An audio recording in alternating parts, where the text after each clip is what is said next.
In my view, I think the vast majority of the Americans, 12 years of universal education is not enough. And that we're going to be outcompeted by the rest of the world if we don't take action. But here's the deal. The cost of education beyond high school has gone up significantly. The total cost to attend a public four-year university has tripled, nearly tripled in 40 years. Tripled. Instead of properly funding public colleges, many states have cut back their support. We were just talking about that in the Oval.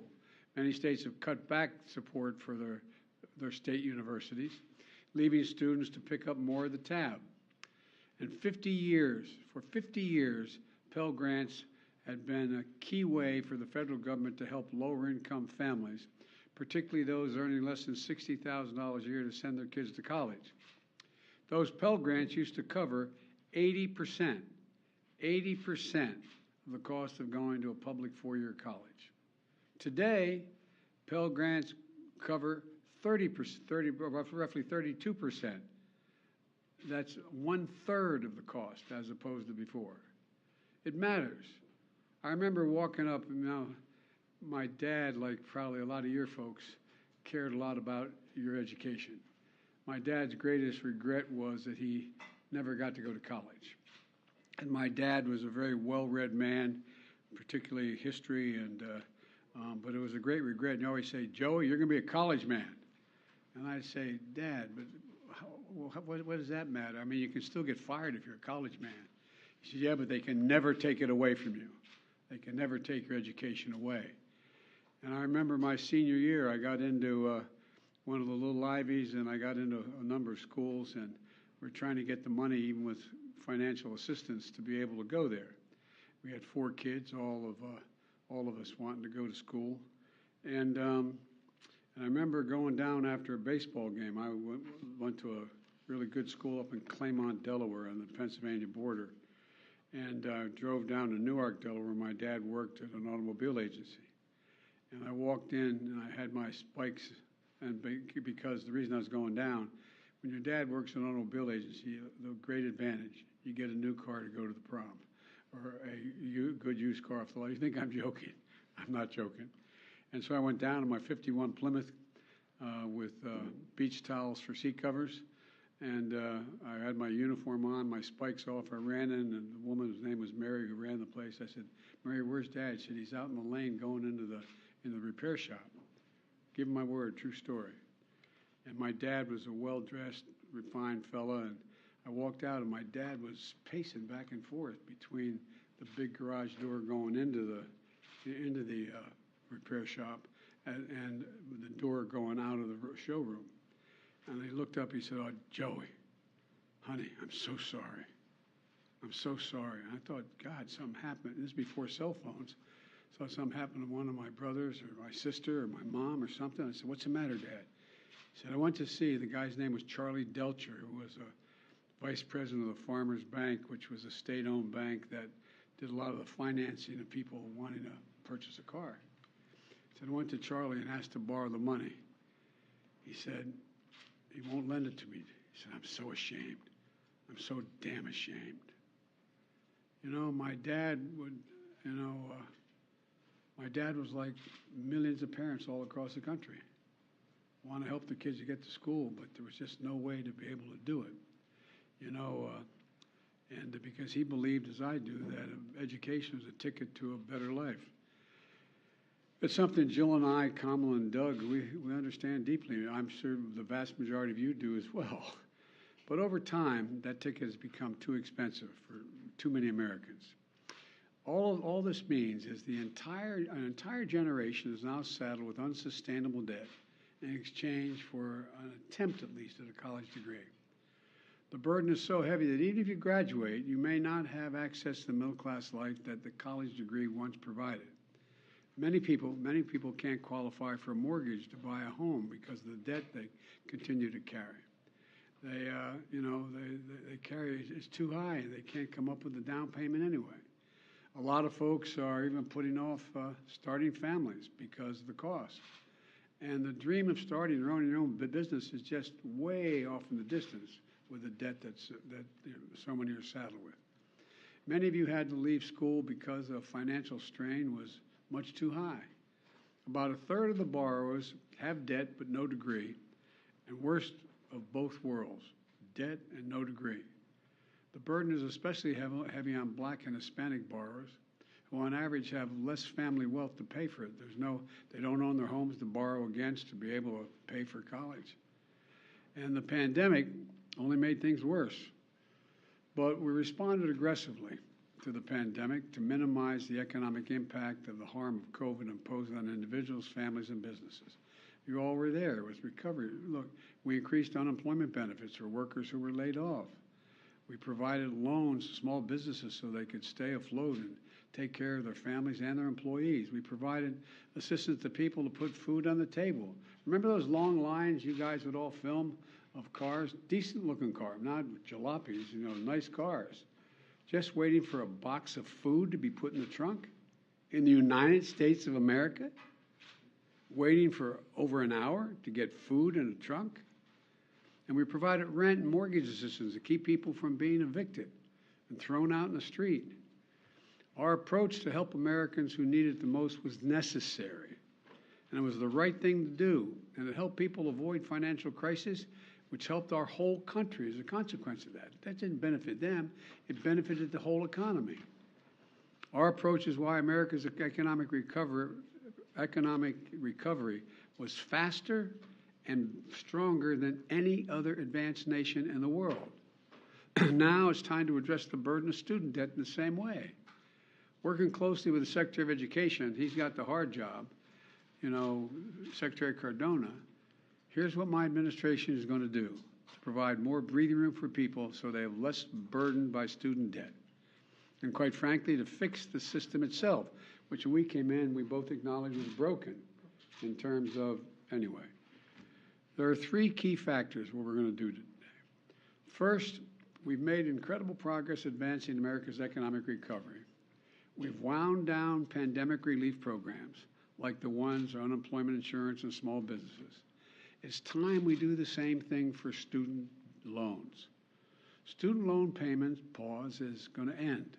It's going to end December 30. I'm extending to December 31st, 2022, and it's going to end at that time. It's time for the payments to resume. Second, my campaign for president, I made a commitment. That would provide student debt relief, and I'm honoring that commitment today. Using the authority Congress granted the Department of Education, we will forgive $10,000 in outstanding federal student loans. In addition, students who come from low-income families, which allowed them to qualify to receive a Pell Grant, will have their debt reduced $20,000. Both of these targeted actions are for families who need it the most. Working and middle-class people hit especially hard during the pandemic, making under $125,000 a year. If you make more than that, you don't qualify. No high-income individual or high-income household, on top of the 5%, in the top 5% of incomes, by the way, will benefit from this action, period.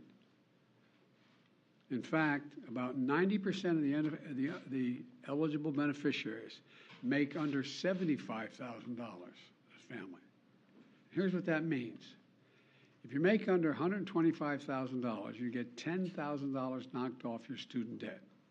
If you make under $125,000 a year and you received a Pell Grant, you'll get an additional $10,000 knocked off that total, for a total of $20,000 relief. 95% of the borrowers can benefit from these actions. That's 43 million people. Of the 43 million, over 60% are Pell Grant recipients. That's 27 million people who will get $20,000 in debt relief. Nearly 45% can have their student debt fully canceled. That's 20 million people who can start getting on with their lives. All this means people can finally crawl out from under that mountain of debt, to get on top of their rent and their utilities, to finally think about buying a home or starting a family or starting a business. And by the way, when this happens, the whole economy is better off. In the coming weeks, the Department of Education will lay out in detail a short and simple form to apply for this relief, along with information when this application process opens. By resuming student loan payments at the same time as we provide targeted relief, we're taking an economically responsible course. As a consequence, about $50 billion a year will start coming back into the Treasury because of resumption of debt. Independent experts agree that these actions taken together will provide real benefits for families without meaningful effect on inflation. Let's be clear. I hear it all the time. How do we pay for it? We pay for it by what we've done. Last year, we cut the deficit by more than $350 billion. This year, we're on track to cut it by more than $1.7 trillion by the end of this fiscal year, the single largest deficit reduction in a single year in the history of America. And the Inflation Reduction Act is going to cut it by another $300 billion over the next decade because Medicare will be paying less for prescription drugs, and over $1 trillion we added out for the next 2 decades. The point is this: there is plenty of deficit reduction to pay for the programs, cumulative deficit reduction to pay for the programs many times over. I will never apologize for helping Americans, working Americans, middle class, especially not to the same folks who voted for a $2 trillion tax cut that mainly benefited the wealthiest Americans and the biggest corporations, that slowed the economy, didn't do a hell of a lot for economic growth, and wasn't paid for, and racked up this enormous deficit. Just as we've never apologized when the federal government forgave almost every single cent of over $700 billion in loans to hundreds of thousands of small businesses across America during the pandemic. No one complained that those loans caused inflation. A lot of these folks in small businesses are working in middle-class families. They needed help. It was the right thing to do. So the outrage over helping working people with student loans, I think, is just simply wrong, dead wrong. Third thing, we're fixing the student loan program system itself. We've talked about this at length. This is really important. We're proposing to make what's called an income-driven repayment plan simple and fair. And here's how. No one with an undergraduate loan today or in the future, whether for a community college or a four-year college, will have to pay more than 5% of their discretionary income to repay their loan. That's income after you pay the necessities like housing, food, and the like. You currently pay 10%. We're cutting that in half to 5%. And after you pay your loan for 20 years, your obligation will be fulfilled if it hadn't already been fulfilled, meaning you won't have to pay any more, period.